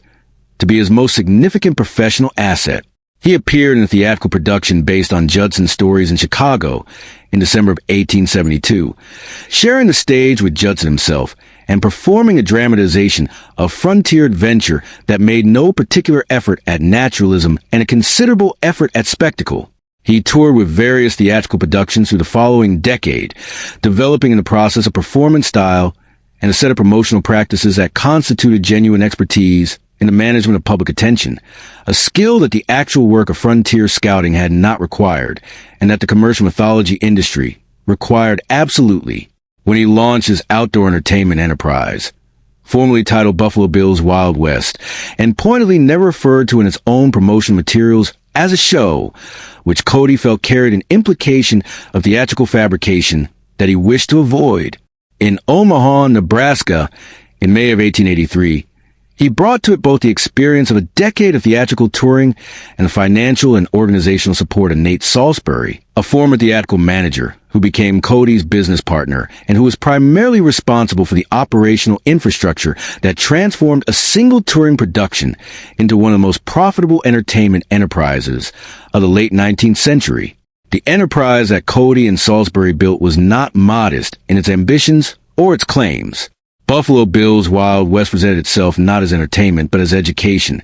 as an authentic representation of frontier life being made available to Eastern audiences and, eventually, to European audiences who could not otherwise access it. The promotional language was careful and consistent on this point.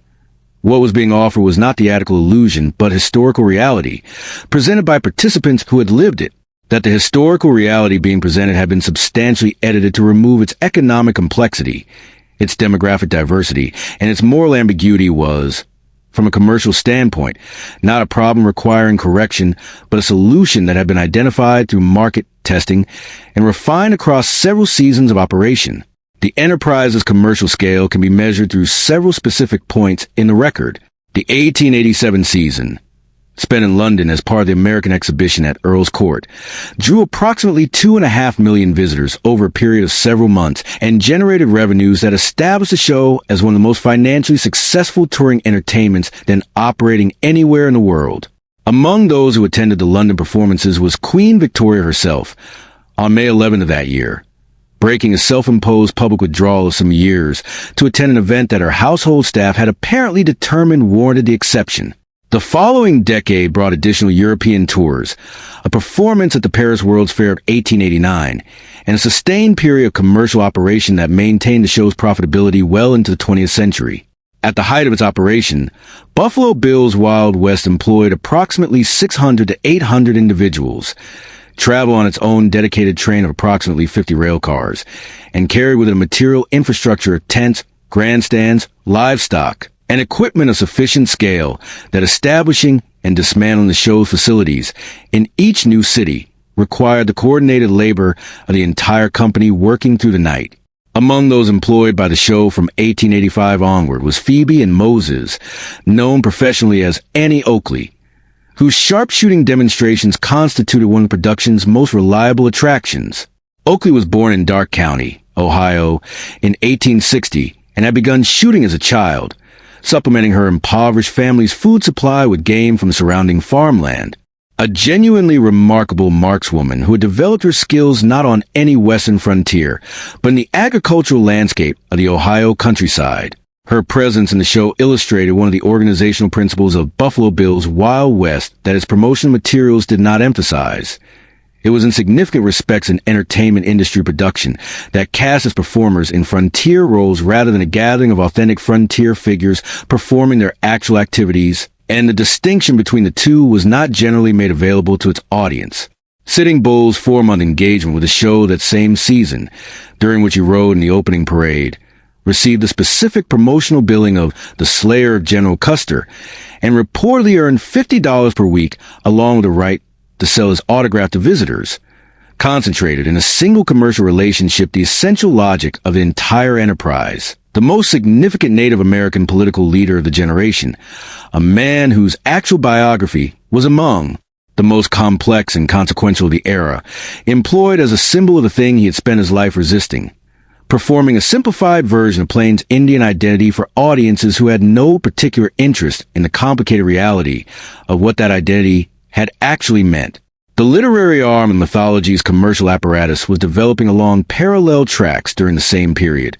and the writer who contributed most volume to it was Prentice Ingram, who wrote over 200 Buffalo Bill stories for Beadle and Adams across a career of several decades, and who was known in the trade for his ability to produce full-length novels in periods as brief as 24 to 48 hours when editorial deadlines required it. The formula Ingram applied with such consistent efficiency had by 1890 generated, across all Beadle and Adams series combined, an estimated 40 million individual copies in total sales, a figure representing a sustained engagement between the dime novel product and its specific market that had no parallel in 19th century American publishing. What that figure also represented was 40 million individual transactions in which a reader exchanged 10 cents for a version of the American West that had been systematically constructed from the ground up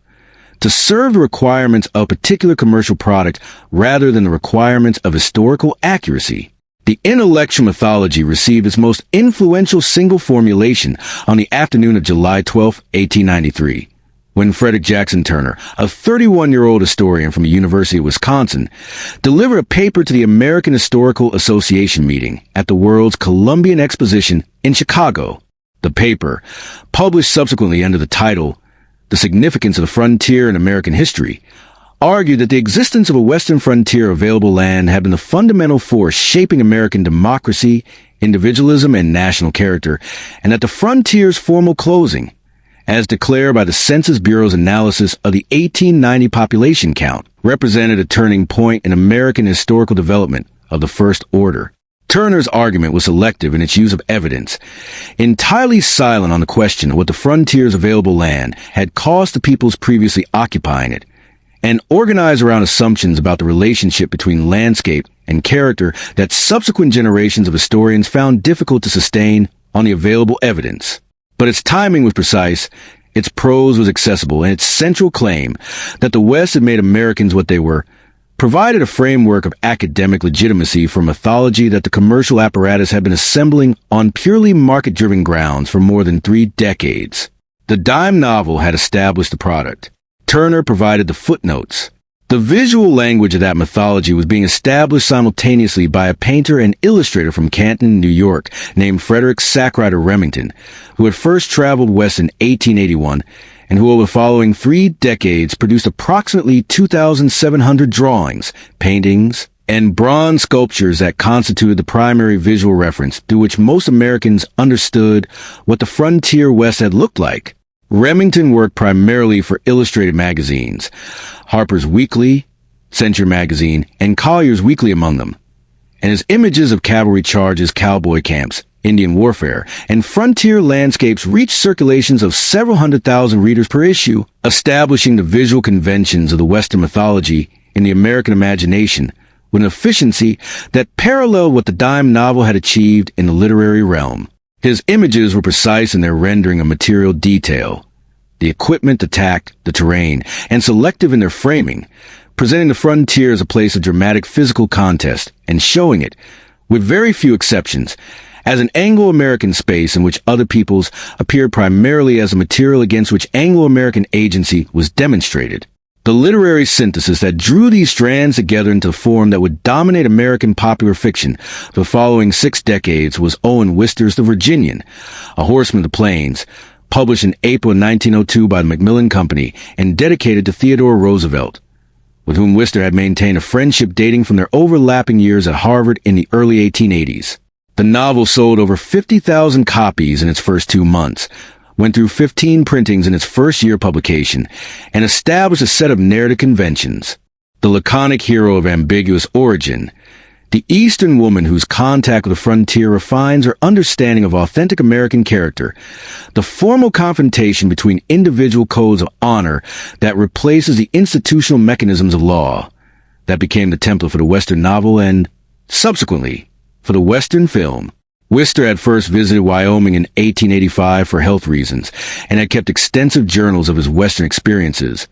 But what he produced in The Virginian was not a documentary account of those experiences. It was a literary argument for a particular vision of American character organized around a particular vision of the frontier, and it was dedicated to a man who was simultaneously making a nearly identical argument in the political arena and whose own Western experience, cattle ranching in the Dakota Badlands in the mid-1880s,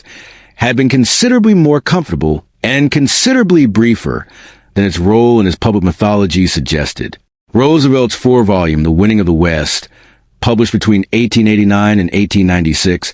had provided what Wister's novel amplified in fictional form, an account of westward expansion as the expression of a racial and cultural destiny that had shaped the best qualities of the American character, organized around the specific experiences of Anglo-American frontiersmen whose physical courage and individual self-reliance the historian author found both historically significant and personally inspiring. The work omitted, distorted, or actively misrepresented the experiences of the Native American peoples, Mexican settlers, black cowboys, and immigrant workers whose presence in the West it was theoretically documenting, not as an incidental failure of thoroughness, but as a structural requirement of the central argument, which depended on maintaining a clear conceptual distinction between the civilizing force whose advance it celebrated and the various human communities whose displacement that advance required. The transition from literary to cinematic mythology occurred quickly enough that the dime novel had not yet reached the end of its commercial run when the new medium established its dominance over the same material. Edwin Stanton Porter's 12-minute film The Great Train Robbery, produced for the Edison Manufacturing Company and released in December of 1903, demonstrated in its commercial success that the central transaction of the frontier narrative, individual heroism, physical conflict, the restoration of order, transferred to the moving image with fidelity that the new medium's capacity for visual immediacy actually enhanced. The film was produced largely in New Jersey, at locations near Paterson, and at Edison Studio Complex in Orange. In circumstances that had nothing whatsoever to do with the Western geography it was purporting to represent, a practical arrangement that became entirely standard for the industry that followed. Within a decade, the Western film had become the dominant genre of American motion picture production, with studios in California generating a volume of output that the dime novel's several hundred annual titles had anticipated in its structure, but that the new medium was produced with scale and a visual impact that the printed page could not approach. The companies that produced the raw materials of this cultural enterprise, the paper and printing presses that manufactured the dime novels, the rail cars that transported the Wild West show, the film stock and projection equipment that made the Western movie commercially viable, were Eastern industrial enterprises whose connection to any actual frontier was entirely abstract. The economic geography of the Wild West mythology was, at its foundation, a transfer of value from west to east. The cattle, the silver, the wheat, and the timber that constitute the frontier West's actual economic outputs flowed eastward through railroad systems to eastern markets and eastern processing facilities, and the mythology that the eastern commercial apparatus constructed around those economic processes flowed westward and eventually everywhere, generating revenues for New York. Publishers, Chicago investors, and California studios are the actual workers of the frontier West, the cowboys, the railroad laborers, the homesteaders, the vaqueros, had never shared in and would not have recognized as representing anything resembling their experience. By 1910, Western novels and story papers constituted an estimated 40% of all mass-market fiction sales in the United States, and the appetite for mythology showed no sign of diminishing as the actual conditions that had nominally produced it receded further into the past. The mythology was, by that point, sufficiently established in its commercial and cultural infrastructure to be entirely self-sustaining, reproduced not from any continuing relationship with the historical reality it claimed to represent, but from the templates, the conventions, and the commercial formulas that 5 decades of production had refined into reliable and repeatable instruments. It had, in the most practical sense, become the record, the The thing that most people reach for when they want an account of what the American West had been, and the thing that any more complicated account would have to argue against in order to be heard at all. The American West of the decades between 1865 and 1900 was a place of considerable human complexity, demographically diverse, economically structured along lines that the myth of individual freedom systematically obscured, legally more developed than the mythology required to be, and inhabited by women, black men, Chinese workers, Mexican vaqueros, Native American peoples, and immigrant farmers whose lives constituted the actual content of the era the mythology claimed to represent. The gap between that documented complexity and the simplified image that replaced it was not the result of innocent misremembering. It was a product of specific commercial decisions made by identifiable people at identifiable companies about what their specific markets would pay for and what those markets would not. What the mythology cost, in the most direct accounting, was a historical record of the people it displaced, the documented lives, the specific names, the recorded achievements of men and women whose actual experiences constituted a history more varied and more humanly interesting than the one the commercial apparatus found it profitable to construct in their place. That history has not entirely disappeared. It exists in census records, in court documents, in memoirs, and in the work of historians who have spent careers retrieving from archives that the popular culture had no particular reason to consult. The distance between it and mythology, measured honestly, does not reflect well on the choices made in those New York publishing offices, Chicago investment houses, and California film studios where the image of the frontier West was assembled, refined, and sold across a period of more than 100 years. The cattle drives ended before the century turned. The trail towns became quiet agricultural communities, and the open range was fenced and parceled. What persisted was the image, commercially sustained, carefully maintained, and measurably distant from the place and the people it claimed to represent. Returning to the actual record is not a work of correction, but of restoration, of recovering a history that was always more complicated, more diverse, and, in the plainest human terms, more worth knowing than the mythology that was built at considerable and sustained commercial profit to stand in its place. What I genuinely think about this script is that its research backbone is its strongest feature, and I mean that without qualification. The decision to anchor every section in specific documented figures. Bass Reeves, Clara Brown, Standing Bear, the cowboy strike of 1883, Robert Dykstra's actual homicide counts, gives the script a weight that most Wild West content simply does not have, because most Wild West content is built on mythology rather than against it. When you are working against a received story that has 150 years of commercial momentum behind it, the only tool that actually works is specificity. And I think the script uses that tool consistently enough to earn its runtime. The recurring analytical thread, that the Wild West mythology was a commercial product assembled by specific people for specific markets, is the element I am most satisfied with in the overall structure. It is not a new academic argument. Historians from Dykstra onward have made versions of it for decades, but threading it through 6 sections without it becoming repetitive or preachy is genuinely difficult, and I think it holds together. Each section finds a different angle on the same fundamental point, that the gap between the real West and the mythological West was not accidental, and that following the money explains a gap more reliably than any other interpretive framework available. If I am being honest about what could be stronger, Section 4 on women is where I feel the analytical thread runs slightly thinner than in the sections on either side of it. The individual biographies are strong. Clara Brown, Bethania Owens Adair, Biddy Mason are exactly the right choices. But the connective tissue between those biographies and the specific commercial mechanisms that erase them from mythology is less precisely argued than in Section 2 or Section 6. The argument is present, but it could be made tighter, with more direct identification of the specific editorial decisions and market calculations that produce the schoolmarm and dance hall archetypes at the expense of the homesteading physician and the black real estate investor. That is the one section I would revise before final production. The opening in Abilene in 1871 felt right from the start. Beginning with Hickok as a municipal employee enforcing a firearms ordinance, rather than as a gunfighter of popular imagination, does the script's central argumentative work in 2 paragraphs without announcing that it is doing so, which is a correct approach for a format where the listener should not feel they are being argued at. The sensory grounding of that opening, the heat, the cattle pens, the Kansas Pacific Depot, give the abstract argument something concrete to stand on before the analysis begins. The closing gave me the most difficulty. Ending a script of this length on a quiet note, without either understating what has been covered or slipping into the kind of conclusive emotional emphasis the format deliberately avoids, is a genuine balance problem.